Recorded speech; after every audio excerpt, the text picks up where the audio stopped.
विद्यार्थियों, आज हम कक्षा 6 की हिंदी भाषा भारती के पाठ 20 रुपए की आत्मकथा का अध्ययन करेंगे।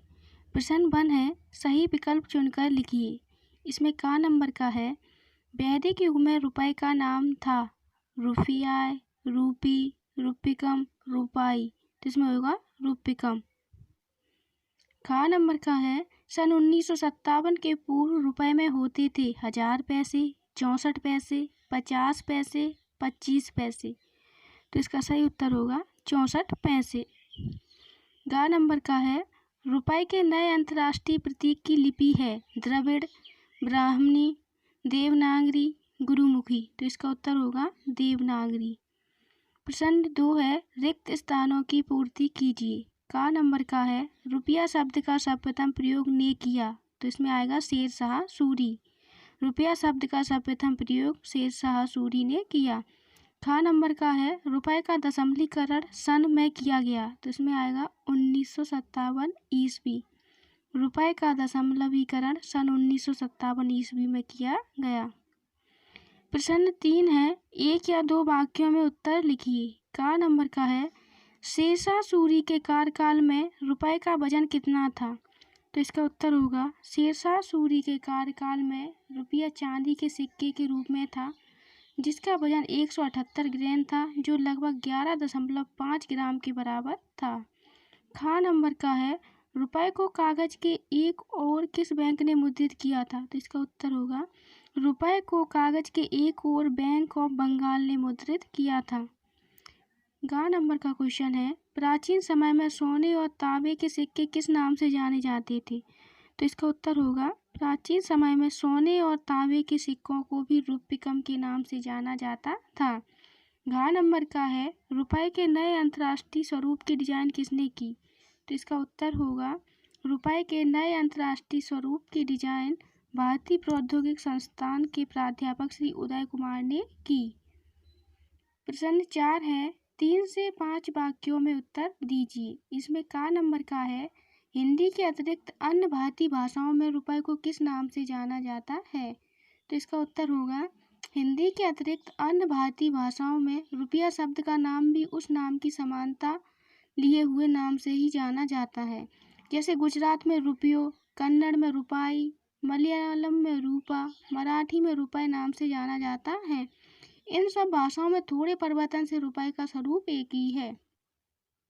खा नंबर का क्वेश्चन है, दशमलवीकरण के पूर्व रुपए को किस प्रकार विभाजित किया जाता था, तो इसका उत्तर होगा दशमलवीकरण से पूर्व रुपए को आने, पैसे और पाई में बांटा गया था।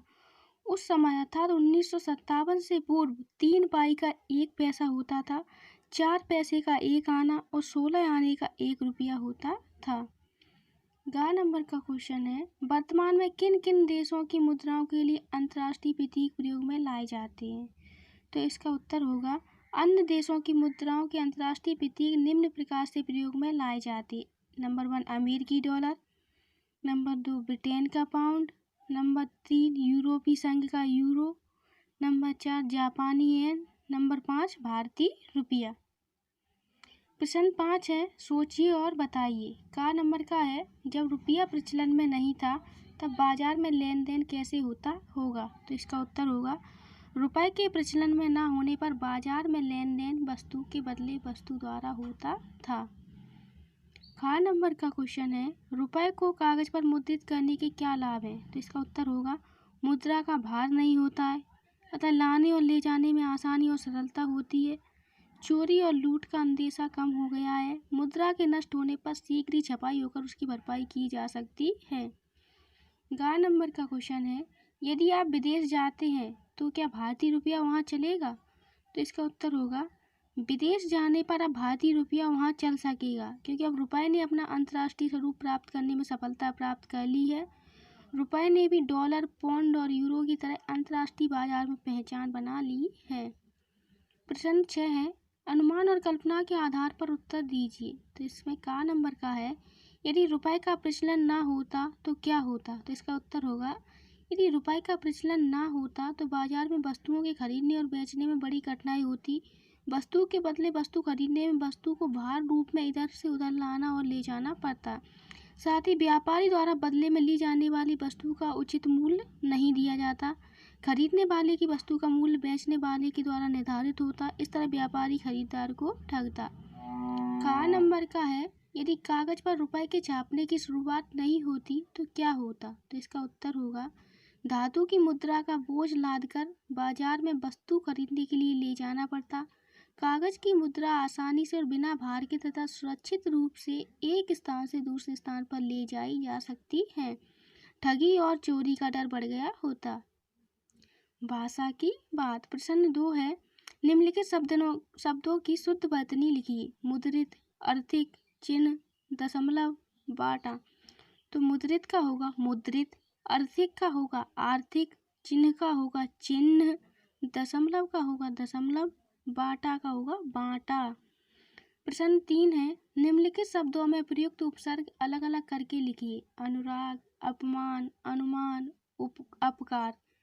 तो अनु प्लस राग, इसमें है अनु उपसर्ग। नंबर 2, अप प्लस मान, इसमें है अप उपसर्ग। नंबर 3, अनु प्लस मान, इसमें है अनु उपसर्ग। नंबर 4, अप प्लस कार, तो इसमें है अप उपसर्ग।